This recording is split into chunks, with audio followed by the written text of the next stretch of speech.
अस्सलाम वालेकुम दोस्तों, तारिक तन्यू आपका भाईजान हाजिर है। अच्छा भाई देखो, ये सवाल एक आपने जो पूछा है तो उसमें सवाल का ताल्लुक है कि अगर कोई बंदा एफबीआर के पीओएस सिस्टम से इंटीग्रेटेड ना हो तो एक डिसअलाउंस है सेक्शन 21 में इनकम फ्रॉम बिजनेस का, उसे एक्सप्लेन कर दें। उसकी लैंग्वेज काफ़ी कॉम्प्लेक्स है। ये वो प्रोविज़न है। तो हम पहले देखते हैं कि इनकम टैक्स ऑर्डिनेंस लिखता क्या है डिसअलाउंस के बारे में। ये इनकम फ्रॉम बिजनेस है, डिडक्शंस नॉट अलाउड में ये वाला प्रोविज़न है। ये डीएनए है। ये कहता है any expenditure attributable to sales. ये इंपॉर्टेंट बात क्या है, ये सारे एक्सपेंडिचर को डिसअलाउ कर रहे हैं जो एट्रीब्यूटेबल टू सेल्स हैं। जिस एक्सपेंडिचर को क्लेम किया है, claim by a person who is required to integrate but fails to integrate with FBR system, जो फिजिकल इलेक्ट्रॉनिक डिवाइस और सॉफ्टवेयर है यानी पीओएस सिस्टम है, पॉइंट ऑफ सेल। ये वो सिस्टम है जो कि टीयर 1 रिटेलर्स को कहा गया है कि अपनी सेल आउटलेट्स पे, हर सेल आउटलेट पे जो आपका काउंटर है उस पर लगाओ, ताकि जैसे ही सेल एंटर हो तो इंस्टेंटली एफबीआर को रिपोर्ट हो जाए। मगर फिर इस पर एक लिमिट है कि the disallowance of expenditure under this clause shall not exceed 8% of the allowable deduction. ठीक है, अब इसको समझाना है अलाउबल डिडक्शन, चूँकि यहाँ पे जनरल लफ्ज़ इस्तेमाल कर रहा है, ऊपर वो स्पेसिफिक था, तो ये अलाउबल डिडक्शन क्या होती है ये भी समझना है ताकि आपकी पूरी तशफ़ी हो जाए, सारी की सारी चीज़ें आपको समझ आ जाए। अब इसकी इलस्ट्रेशन ये है, देखिए दो केसेस होते हैं। पहला केस ये है कि जिसमें कोई भी ब्रांच एफबीआर के पीओएस सिस्टम से इंटीग्रेट नहीं है, यानी बंदा एफबीआर के पीओएस सिस्टम से इंटीग्रेट ही ना हो को टीयर 1।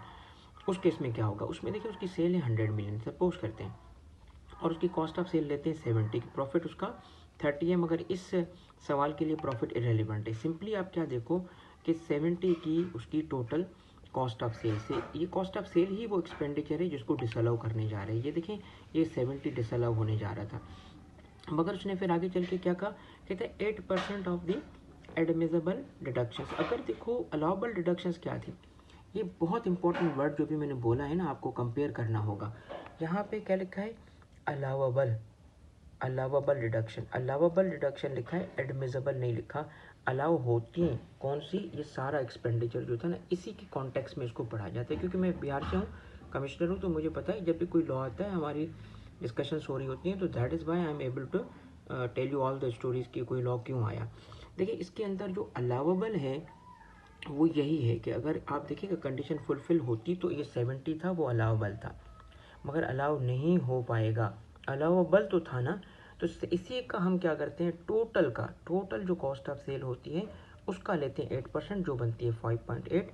और यहाँ ले आओ, आपने क्या करना है, पहले टोटल को लिखना है जो डिफ़ॉल्ट होने की वजह से कॉस्ट जो एक्सपेंडिचर रिलेटिंग टू सेल्स था, और फिर दूसरा लिमिट लगानी है। तो इसमें जो डिसअलाउ होगा वो 5.6 होगा, जो विचएवर इज लोअर, क्योंकि लिमिट लगी है तो लोअर अप्लाई करेगा।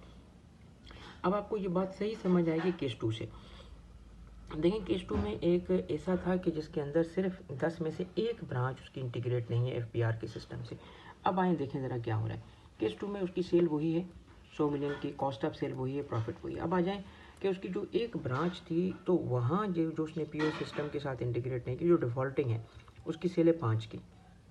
तो इसका एक्सपेंडिचर इस 5 से रेलिवेंट ही लेंगे, expenditure relating to the sales. कौन सी सेल्स, जो डिफ़ॉल्टिंग सेल्स है। तो सेल तो 5 मिलियन की थी उस ब्रांच की। अब क्या करेंगे, इसके लिए हम वो एक्सपेंडिचर या कॉस्ट ऑफ सेल कैसे निकालेंगे, हम टोटल, हम कॉस्ट ऑफ सेल उठाई जो 70 थी, और 5 वही अपोर्शनमेंट कर रहे हैं प्रोपोरेटा बेसिस पे, मल्टीप्लाई बाय 5 जो उसकी सेल है करंट की, और टोटल सेल से उसको डिवाइड करें, तो एक्सपेंडिचर या जो कॉस्ट ऑफ सेल आ रही 3.5। अब क्या करेंगे, अब देखो आपने ना यहाँ पे जो लिमिट लगाई थी 8% की, वो तो अलाउबल पे लगानी थी। अलाउबल तो वही था 70, जितना जैसी जिसकी इजाज़त दे रहे थे यार, कितना माइनस कर लो, जितना एक्सपेंडिचर उतना ले लो, मगर डिफ़ॉल्ट करोगे तो मैं उसमें से कुछ डिसअलाउ करूँगा। तो वही 8% हमने अलाउबल यानी टोटल का लेना है 70 का, वो बना 5.6। मगर ये देखो डिसअलाउंस कितना होगा, डिसअलाउंस लोअर होता है। तो इस वजह से एक्चुअल को वर्कआउट करना होता है, फिर उसको लिमिट को वर्कआउट करना है।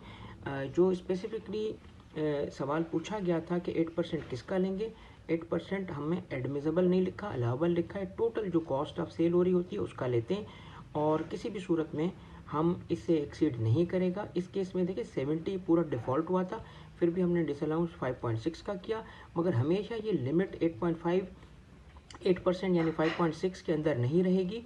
या कोई भी अमाउंट होगा 8% पे जो वर्कआउट हो रहा है उसमें नहीं रहेगी। ये भी मुमकिन होगा कि कोई अमाउंट उससे कम हो, जैसे ये मैंने इलस्ट्रेशन आपको बता के और एक्सप्लेन कर दिया। Thank you very much.